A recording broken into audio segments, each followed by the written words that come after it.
الحمد لله نحمده ونستعينه ونستغفره ونؤمن به ونتوكل عليه ونعوذ بالله من شرور أنفسنا ومن سيئات أعمالنا من يهده الله فلا مضل له ومن يضلله فلا هادي له ونشهد أن لا إله إلا الله وحده لا شريك له ونشهد أن سيدنا ومولانا محمدا عبده ورسوله أما بعد فأعوذ بالله من الشيطان الرجيم بسم الله الرحمن الرحيم وآتوا النساء صدقاتهن نحلة فإن طبن لكم عن شيء منه نفسا فكلوه هنيئا مريئا۔ اے محترم دوستوں اور بزرگوں، بات یہ بیان ہو رہی تھی کہ جب ایک آدمی کا انتقال ہو جاتا ہے تو اب اس کے مال میں اس کا تو کوئی حصہ نہیں ہے، صرف اتنا ہے کہ اس کی تجہیز اور تکفین اور تدفین اس کے مال سے ہو سکتی ہے،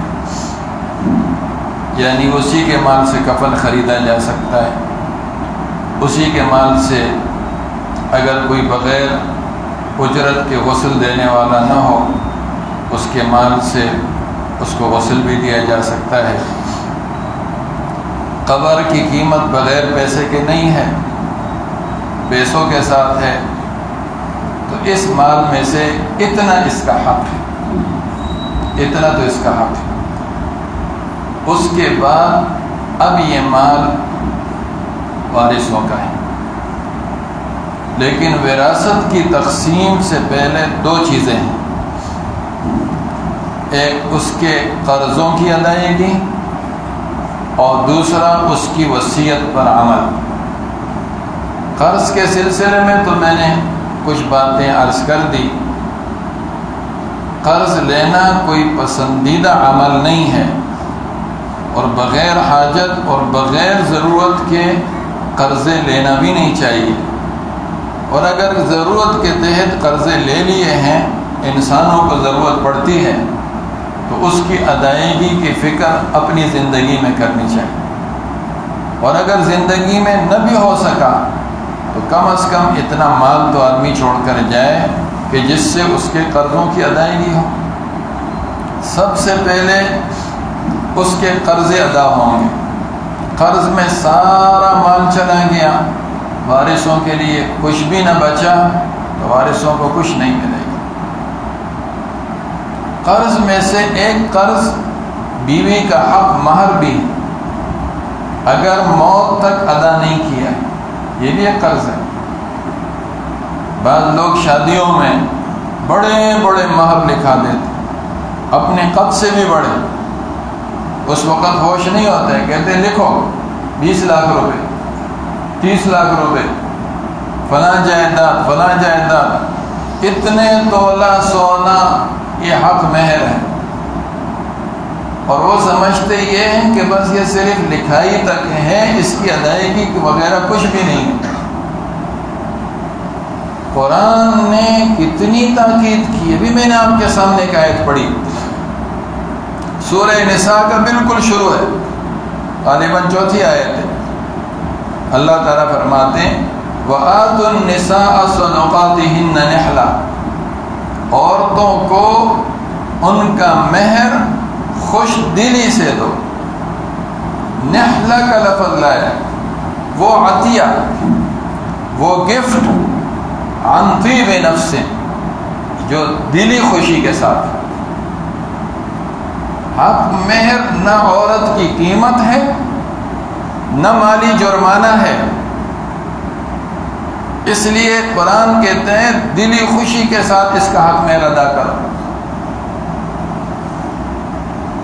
اگر کسی کا حق مہر کی ادائیگی موت تک نہیں ہوئی ہے تو دیگر قرضوں کے ساتھ بیوی کا یہ قرضہ پہلے ادا کیا جائے. اس قرض میں اس کا سارا مال چلا جائے بیوی کے پاس، اس لیے کہ اتنا سارا طے کیا تھا، وارثوں کے لیے کچھ بھی نہ بچا تو وارثوں کو کچھ بھی نہیں ملے گا، سب بیوی کو مل جائے گا. اور اگر بچ گیا تو پہلے بیوی کو قرضہ ملا، اب جب وراثت تقسیم ہوگی تو بیوی کو بیوہ ہونے کی حیثیت سے الگ سے حصہ ملے. یہ تو قرضہ تھا، وراثت تو ابھی اس کو الگ سے ملے گی. لیکن اگر کسی کی بیوی نے کہہ دیا مجھے چاہیے ہی نہیں ہے، مجھے ضرورت ہی نہیں ہے، میں نے دل کی خوشی سے معاف کر دیا، معاف ہو گیا. لیکن قرآن کے الفاظ پر بھی غور کرو. فَإِن طِبْنَ لَكُمْ عَنْ شَيْءٍ مِّنْهُ نَفْسًا، اگر وہ عورت دلی خوشی کے ساتھ مہر میں سے کچھ کم کر دے کہ یہ آپ پر بہت بوجھ ہے، 20 لاکھ کیسے ادا کرو گے، 15 مہینے معاف کر دی، 5 ادا کر دینا، اس میں سے کچھ کم کر دیا. فَكُلُوهُ ہَنِيئًا مَرِيئًا، تو جو اس نے معاف کر دیا ہے مزے سے کھاؤ، اس پاک مال ہے تمہارے لیے، مزے سے کھاؤ. لیکن اس بات پر غور کرو، قرآن کہتا ہے فَإِن طِبْنَ لَكُمْ عَنْ شَيْءٍ مِّنْهُ نَفْسًا، طیب نفس سے معاف کیا ہو، طیب قلب نہیں کہا ہے، دل کا لفظ نہیں لائے، نفس کا لفظ لے کر آئے. فیصل طیب نفس ہے، طیب قلب نہیں ہے. فیصلہ انسان کا جی کرے گا، دل نہیں کرے گا. ہر ایسی جگہ جہاں انسان طیب نفس کے ساتھ پیسہ نہیں دیتا ہے وہ پیسہ حرام ہے. وہ مسجد کے چندے ہوں، وہ مدرسے کے چندے ہوں، یہ کوئی اور چندے ہوں، وہ صرف ایک دباؤ ہوتا ہے. ایک شخصیت کھڑی ہوتی ہے اور وہ ایک اعلان کرتی ہے، کہتے ہیں ہم نہیں دیں گے تو ذلیل ہوں گے. یہ طیب نفس نہیں ہے. رشوت دینے والا دل کی خوشی سے رشوت دیتا ہے لیکن طیب نفس سے نہیں دیتا ہے. دل کی خوشی یہ ہے کہ یہ اس کو ہم دے رہے ہیں، ہمیں پرمٹ دے گا، فلاں چیز ہوگی، فلاں راستے کھلیں گے، اتنا سے جا رہا ہے، اتنا آئے گا. دل تو خوش ہے لیکن جی سے پوچھو جی خوش نہیں ہے. اس لیے اس کے اندر طیب نفس کا لفظ آتا ہے. مال دو تو وہاں بھی کہا وَآتُوا النِّسَاءَ صَدُقَاتِهِنَّ نِحْلًا، دلی جی کی خوشی سے طیب نفس کے ساتھ ان کو ان کا حق مہر دو. اور وہ طیب نفس کے ساتھ جتنا معاف کر دیا، تھوڑا معاف کیا، زیادہ معاف کیا، سب معاف کیا، اگر طیب نفس سے ہے معاف ہو گئے، معاف ہو گئے. لیکن پہلے سے ہی منصوبے بنانا کہ اتنا بڑا مہر ہے، معاف کرا لیں گے. اب وہ نئی شادی ہے، نئی نویلی دلہن ہے اور یہ جا کر بولتا ہے یہ پیسہ تو اتنا سارا ہے، تمہاری کیا رائے ہے، تمہارا کیا خیال ہے، کیا ہونا چاہیے؟ تو وہ بھی کہتی چلو ٹھیک ہے میں نے معاف کر دیا. یہ معاف نہیں ہوتا ہے. اسی طرح وراثت کی تقسیم کا مسئلہ آتا ہے، بہنوں کو بٹھا دیتے ہیں، بھائی باپ تو مر گیا، بہنوں کو بٹھا دیتے ہیں، اتنا حصہ تمہارا بنتا ہے، آپ کو چاہیے؟ وہ کہتے نہیں ہمیں نہیں چاہیے، ہمیں نہیں چاہیے، ہم نے آپ کو بخش دیا، آپ کو معاف کر دیا، ایک پیسہ بھی آپ کے لیے حلال نہیں ہوگا. یہ معاف کرنا نہیں ہے. یہ کون سا معاف کرنا ہے؟ لوگ ایسے ہی کرتے ہیں. وہ جیسے جاہلیت کے اندر یہ مشہور تھا وراثت صرف اس نر اور اس مرد کو ملے گی جو میدان جنگ کا آدمی ہے، باقی سب محروم ہیں. عورتوں کو تو کچھ ملے گا ہی نہیں۔ ہم لوگ اللہ کو دھوکہ دینے کے لیے ان کو پہلے بٹھا دیتے ہیں، یہ آپ کے اتنا اتنا بنتا ہے، ہم آپ کو دے دیں۔ اچھا اس کے پیچھے کیا ہے؟ شہر کی عورتیں تو پھر بھی الحمدللہ کچھ تھوڑی بہت سمجھدار ہوتی، وہ کہتی نکالو یہ ہمارا حصہ ہے۔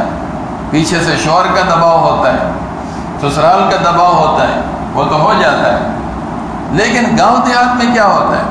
جس بہن نے اپنے بھائی سے حصہ لے لیا، اس بہن کی مثال ایسی ہے جیسے دور کا پڑوسی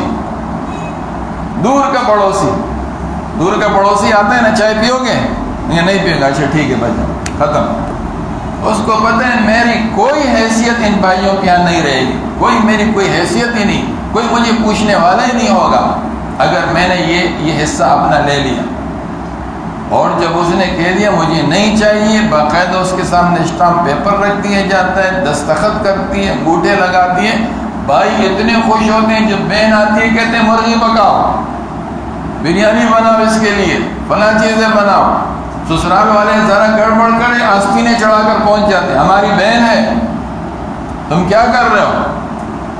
اس لیے کہ اس نے حصہ نہیں لیا۔ اس کو پتہ ہے کہ اگر میں نے لے لیا پھر پیچھے پوچھنے والا کوئی نہیں ہے، اور نہ لیا تو کم از کم بھائیوں کے یہاں عزت سے آؤں گی جاؤں گی، کچھ تو میری عزت یہاں پر رہے گی، ورنہ تو پھر سسرال والے بھی تانے دیں گے تمہارا تو کوئی حیثیت ہی نہیں ہے۔ یہ معاف کرنا نہیں ہے، اس لیے کہ یہ طیب نفس سے نہیں ہے، یہ تو ایک دباؤ ہے۔ معاف کرنا کب ہے؟ بہنیں کہتی ہیں ہمیں نہیں چاہیے، بھائی کہتا ہم ان باتوں کو نہیں سمجھتے، تمہارا اکاؤنٹ نمبر کیا ہے؟ باپ کی طرف سے اتنا تمہارا حصہ بنتا ہے، اس کے اکاؤنٹ میں منتقل کر دو۔ اس کے شوہر کو بلاؤ یہ اتنا حصہ ہے، یہ لے لو اپنے گھر لے جاؤ، 1-2 مہینے غور کرو، سمجھ میں نہیں آتا ہے تو واپس دے دینا، انشاءاللہ واپس نہیں آئے گا۔ کوئی بھی ہوا کسی کا دماغ خراب ہے، اتنا مال لے لیا اور اس کے اکاؤنٹ میں چلا گیا، اور پھر آ کر بولتی ہے بھائی جان یہ پیسے آپ واپس لے لو۔ اب جب آئیں گے اور کہیں گے واپس لے لو تو ممکن ہے یہ طیب نفس ہو، یہ طیب نفس۔ پیسہ جب جیب میں چلا جائے پھر کوئی نہیں دیتا ہے، 2 سال کے بچے کو بھی نوٹ پکڑوا دو، وہ مالک بنا دو، وہ بھی واپس نہیں کرتا۔ یہ سب زبانی جمع خرچ۔ اس لیے اللہ نے سورہ نساء نازل کی، عورتوں والی صورت، ان کو ان کے حقوق دلائے، ان کو ان کے حصے دلائے، بیٹی کے کتنے حصے، ماں کا کتنا حصہ، بیوی کا کتنا حصہ، کوئی اور وارث نہیں ہے، بہن بھائیوں کا کتنا حصہ ہے، ایک ہی رکوع ہے، کتنے حصے قرآن نے اس کے اندر بیان کیے۔ اور بعض جگہ ذرا دیندار ہوتے ہیں، چلے شلے لگائے ہوتے ہیں، 4 مہینے لگائے ہوتے ہیں، وہ ذرا تھوڑے دیندار ہوتے ہیں، وہ کیا 420 کرتے ہیں وہ بھی میں آپ کو بتاؤں، اس لیے کہ یہ فتوے آتے رہتے ہیں ہمارے پاس۔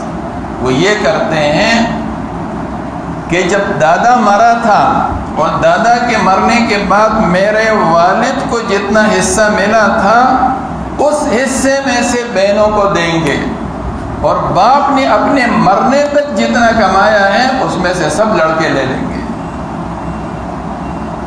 وہاں بیچارہ اس لیے کہ دادا مرا تھا، اس نے چند کنال زمینیں چھوڑی تھی، پھر اس کے بیٹے نے محنت کی، پھر اس کے ساتھ ان کے بیٹوں نے محنت کی، اس کا تگنا چگنا 10 گنا زیادہ ہو گیا۔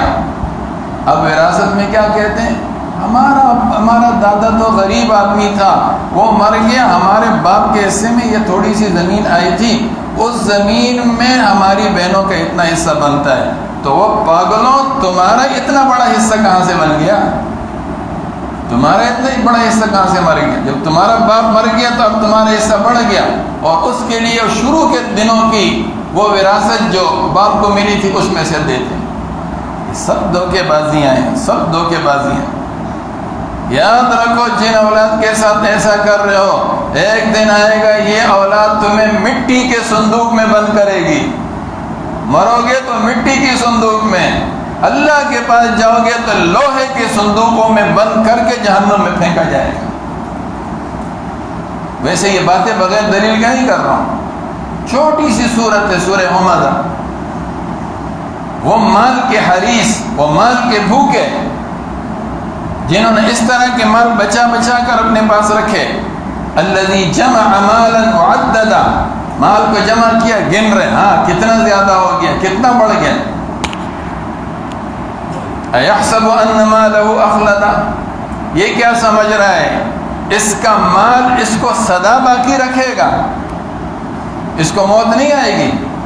کلا، ہرگز نہیں، کبھی یہ زندہ نہیں رہے گا ہمیشہ.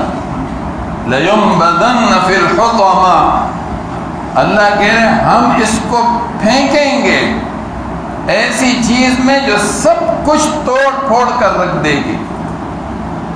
وَمَا أَدْرَاكَ مَا الْحُطَمَةُ، تم جانتے ہو وہ توڑ دینے والی چیز کیا ہے؟ نار اللہ، اللہ کی سلگائی ہوئی آگ ہے. الَّتِي تَطَّلِعُ عَلَى الْأَفْئِدَةِ، جو دل تک پہنچے گی، دل تک پہنچے گی. دنیا کی آگ میں کسی کو ڈالو، دل تک آگ پہنچنے بھی نہیں پاتی، آدمی مر جاتا ہے. دل اندر سے دیکھو بالکل ٹھیک ٹھاک رہتا ہے، بس کھال جلی، گوشت چلا، ہڈیوں تک بات پہنچی، مر گیا. اللہ تعالیٰ کہہ رہے ہیں جہنم کی آگ دل تک پہنچاؤں گا، دل بھی جل رہا ہوگا جیسے کھال جل رہی ہوگی. موت نہیں آئے گی، موت نہیں آئے گی. نار اللہ الموقدہ التي تطلع على الافئدہ انها علیہم مؤصدہ فی عمد ممددہ، ان کو بند کیا جائے گا پیلروں کے اندر. ایسے لوہے کے پیلر ہوں گے، دروازہ کھولا، اندر کھڑا کیا اور دروازے کو تالا لگا دیا، جہنم کے اندر ڈال دیا. بعض روایتوں میں لوہے کے صندوق ہوں گے، اس صندوق میں زبردستی اندر ڈال کر اور بڑے بڑے لوہے کے تالے ڈال کر جہنم میں پھینک دیا جائے گا. جہنم میں تو کسی کو آزاد ہی پھینک دو، ایسے ہی پھینک دو، لاتے مارتا رہے، وہ کتنا بڑا عذاب ہے. اور جس کو لوہے کے صندوق میں بند کر کے بڑے بڑے تالے لگا دیے جائیں، جس کو کھولنے والا کوئی نہیں ہوگا، خدا کی قسم اس کے تصور سے تو آدمی کو نیند نہ آئے. اب بتاؤ کہاں گیا وہ مال، کہاں گئے وہ جھوٹے دستخط، کہاں گئے تمہاری وہ جو رضامندیاں لیتے تھے؟ اب وہ مال کہاں گیا؟ اب آئے تمہارا مال تمہیں بچائے. ایسا معاملہ ہوگا جہنم میں جیسے اللہ نے ان کو بلا دیا ہے. اللہ کسی چیز کو بھولتا نہیں ہے. نسوا اللہ فنسیہم، انہوں نے اللہ کو بلایا، اللہ کے احکامات کو بلایا. ان کے پردوں، ان کی آنکھوں پر دنیا کے پردے تھے، مال و دولت کے پردے تھے، انہوں نے اللہ کو بلایا، اللہ نے ان کو بلا دیا. ایسے پڑے رہیں گے جہنم میں جیسے کوئی جانتا بھی نہیں ہے. یہ معاملات بڑے سخت ہیں. 4 مہینے چلے سال لگانے سے کام نہیں چلے گا. بہت اچھی چیز ہے، لگاؤ، ادھر بھی خیال کرو. اپنے گھٹنے گھسانے سے اور پیشانیاں گھسانے سے صرف کام نہیں چلے گا. بتاؤ کس کس کا مال دبایا ہوا ہے، کن کن کی امانتیں دبائی ہوئی، کب تک رکھو گے؟ ایک دن اس مال کو چھوڑ کر جاؤ گے اور ایسے اچانک موت آئے گی کہ یاد رکھو گے مال تو یہیں رہ جائے گا، کتوں کے پاس رہ جائے گا، اور آپ کا کیا حشر ہو. عموماً ایسے آدمی کا حال یہی ہوتا ہے. ہماری پشتوں میں ایک ضرب المثل ہے، پشتوں میں تو بڑا مزہ آتا ہے، لیکن اس کا ترجمہ یہ ہے گدھے کی موت کتوں کی عید ہوتی ہے. گدھے کی موت کتوں کی عید ہوتی ہے. گدھا جب مرتا ہے نا، ایک ادھر سے نوچ رہا ہے، دوسرا ادھر سے نوچ رہا ہے. وہ جب مرتا ہے تو اسی طرح کے وارث پیدا ہوتے ہیں. ایک کہتے ہیں یہ مال میرا ہے، دوسرے کہتے ہیں یہ مال میرا ہے، تیسرے کہتے ہیں یہ مال میرا ہے. حلال مال رکھو، اللہ کی ذات پر بھروسہ کرو، اپنے آپ کو دنیا کے لیے پاگل مت بناؤ. تھوڑے دنوں کی زندگی ہے، تھوڑے دنوں کی دنیا ہے. جتنا اللہ نے دیا ہے اس کے لیے کوشش کرو، حلال راستے سے کوشش کرو. 1 روپیہ بھی اپنے پاس حرام کا مت رکھو. سکون کی زندگی گزارو گے، سکون کی. آپ صلی اللہ علیہ وسلم نے ایک آدمی کو نصیحت کی تھی، قرض کو کم کر لے، آزادی کی زندگی گزارے گا. قرضوں کے معاملات کم کر لو، کم سے کم آزادی کی زندگی گزارو.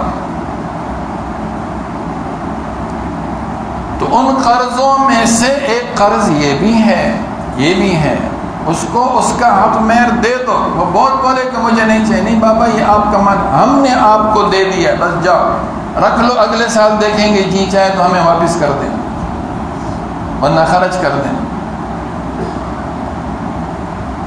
بہرحال یہ بھی ایک قرض ہے, اس کی ادائیگی وہ تو دنیا میں ہو جائے. اتنے بڑے بڑے مہر مقرر کیوں کرتے ہو؟ جو ایک آدمی کی حیثیت ہے اس کے مطابق حق مہر ادا کر, اس کو رکھو. بعض لوگ کیا کرتے ہیں, اس عورت کو تنگ کرنا شروع کر دیتے, بلا وجہ کا ظلم و زیادتی شروع کر دیتے. مقصد کیا ہوتا ہے؟ یہ عورت خلا پر آمادہ ہو جائے.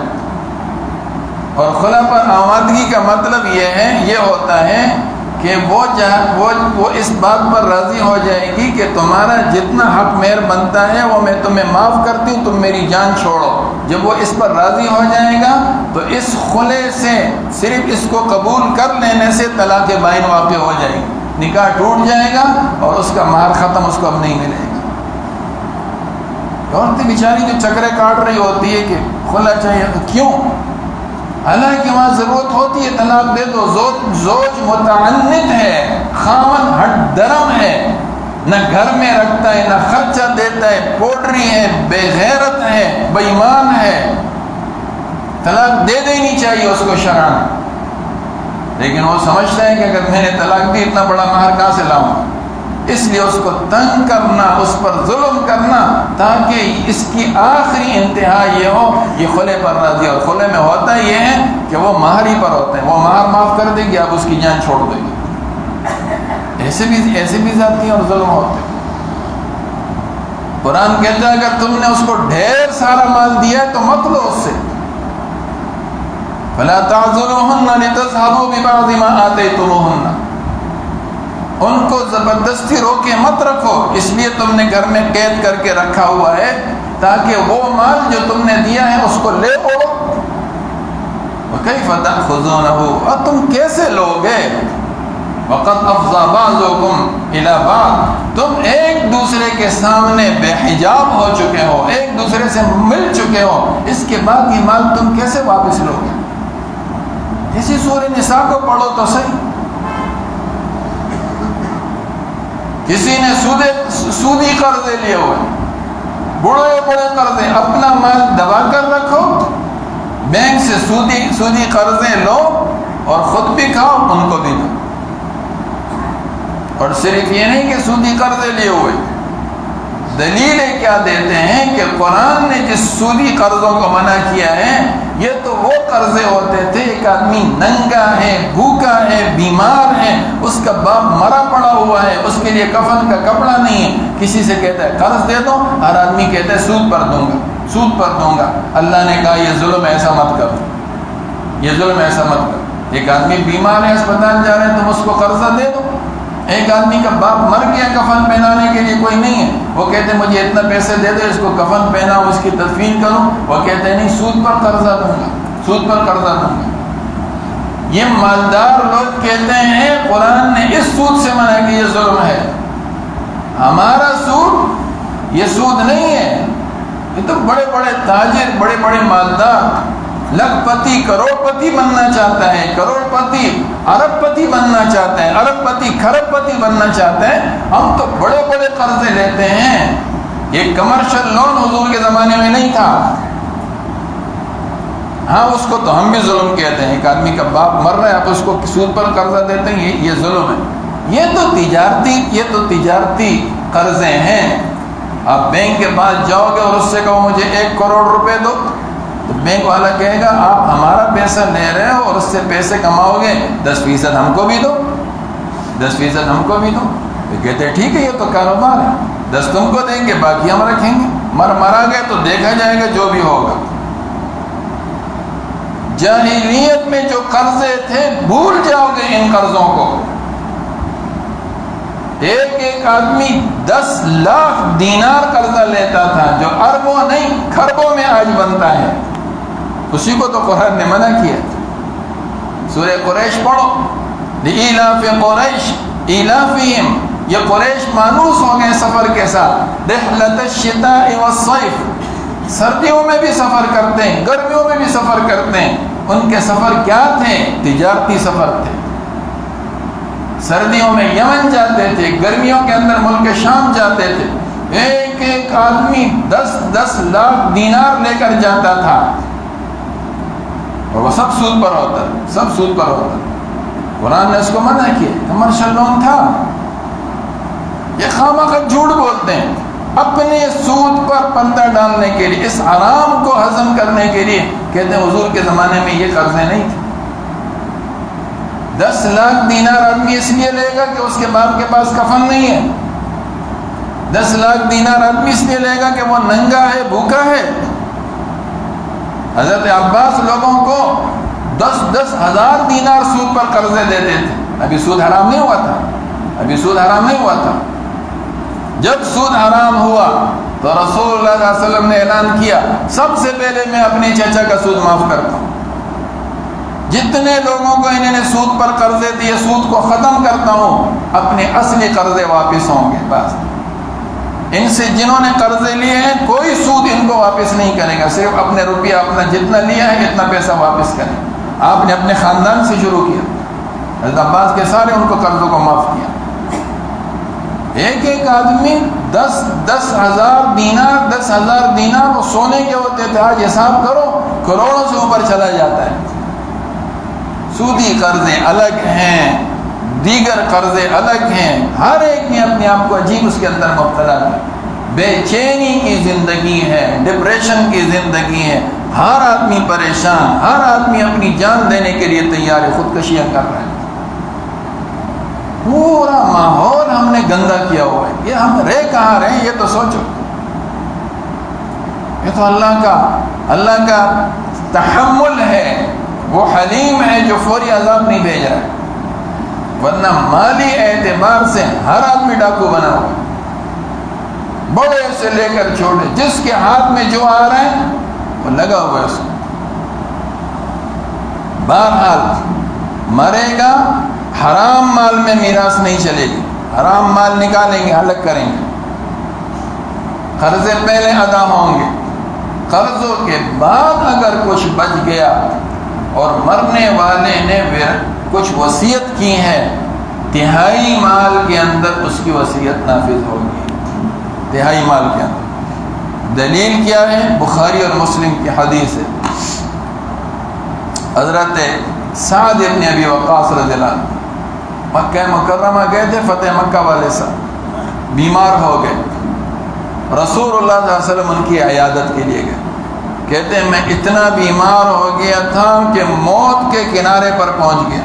مجھے یقین نہیں تھا کہ میں زندہ بچ جاؤں گا. رسول اللہ صلی اللہ علیہ وسلم میری عیادت کے لیے آئے تو میں نے کہا کہ اللہ کے رسول، ان لی مالا کثیرا، میرے پاس بہت مال ہے. ایک ہی میری بیٹی ہے، باقیوں کو زندگی میں دے چکا، بہت کچھ دے چکے تھے، شادیاں بھی ہو چکی. بیٹی بھی بہت مالدار ہے، اس کو بھی پیسوں کی ضرورت نہیں ہے. افاوصی بمالی کلی، اللہ کے رسول میں اپنے سارے مال کے بارے میں یہ وصیت کر دوں کہ یہ سب اللہ کے راستے میں میرے مرنے کے بعد دے دینا. قال لا، فرمایا نہیں، سارے مال کی وصیت نہیں کر سکتا. قلت فالثلثی، میں نے کہا کہ پھر اللہ کے رسول 2 حصوں کی وصیت کر دوں، 1 حصہ چھوڑ دوں گا. قال لا، فرمایا نہیں، یہ بھی نہیں. قلت فالشطر، میں نے کہا اللہ کے رسول آدھے کی وصیت کر دوں، آدھا مال میرے مرنے کے بعد اللہ کے راستے میں دے دینا، آدھا جو بچ جائے وارثوں میں تقسیم کر دیں. قال لا، فرمائے نہیں، آدھا بھی نہیں. پھر میں نے کہا کہ فالثلث، اللہ کے رسول 1/3 مال کی وصیت کر لوں، 1/3 کی. تو آپ نے فرمایا الثلث والثلث کثیر، 1/3 مال، 1/3 بھی زیادہ ہے لیکن چلو یہ چل جائے گا. 1/3 بھی زیادہ ہے لیکن چلو 1/3 مال میں وصیت کر سکتے. یہ دلیل ہے اس بات کی کہ ایک آدمی اگر وصیت کرے گا اس لیے کہ مرنے والے کو بس اوقات پتہ چلتا ہے کہ میرے اپنے خاندان میں، میری اپنی فیملی میں، اپنی برادری میں کچھ ایسے لوگ ہیں جو میرے وارث تو نہیں بنیں گے میرے مرنے کے بعد، لیکن میرا بہت جی چاہتا تھا میں ان کے ساتھ تعاون کروں. یا خاندان اور برادری کے اندر کوئی نہیں ہے، لیکن دوست احباب کے اندر کچھ اس طرح کے لوگ ہیں کہ وہ چاہتا تھا کہ میں ان کو کچھ دوں لیکن کچھ نہیں دے سکا. اب اس نے زندگی کے آخری دنوں میں وصیت کی میرے مرنے کے بعد فلاں فلاں کو اتنا دے دینا، وہ تہائی مال میں سے دیا جائے گا. تہائی مال میں سے. ایک آدمی 1 کروڑ روپیہ چھوڑ کر چلا گیا، اس کا تہائی مال کتنا ہے؟ 33,33,300.33 یہ تہائی مال. 1 کروڑ مال چھوڑ کر گیا ہے، 33,33,300 میں سے جس کے بارے میں وصیت کی ساری وصیتیں اس میں سے پوری کی جائیں. باقی جو 2 حصے رہ گئے ہیں اب یہ وارثوں میں تقسیم ہو، یہ وارثوں میں تقسیم ہو. وصیت آدمی کر سکتا ہے، اس لیے تو قرآن نے بار بار یہ قاعدہ دہرایا ہے کہ یہ جو حصے اللہ نے بیان کیے ہیں یہ حصے تب تقسیم ہوں گے من بعد وصیت یوصی بها او دین، قرض ادا کرنے کے بعد، وصیت پوری کرنے کے بعد، اس کے بعد پھر حصے تقسیم ہوں گے. وصیت کرنا کوئی بری نہیں، لیکن ظالمانہ وصیتیں کر کے نہ جائے، ظالمانہ وصیتیں نہیں. اور قرآن نے ایک جملہ کہا غیر مضار، وصیت تو کرے وارثوں کو ضرر نہ پہنچائے، اس وصیت کے ذریعے اپنے وارثوں کو ضرر نہ پہنچائے. جاتے جاتے دنیا سے اپنی زندگی کے آخری دنوں میں یہ گناہ کبیرہ نہ کرے کہ میرے وارثوں کو فلاں کو اتنا مل رہا ہے، فلاں کو. کبھی بچے نہیں ہوتے نا آدمی کے، میرے بھائی کو کیوں اتنا مل رہا ہے، میری بہن کو کیوں اتنا مل رہا ہے، فلاں کو کیوں مل رہا ہے. تو ایسی صورت میں ان کو نقصان پہنچانے کے لیے، ان کا حصہ کم کرنے کے لیے جھوٹی وصیت کر دیتا ہے فلاں آدمی کے میرے اوپر اتنے اتنے روپے قرض ہیں، یہ اس کو دے دینا.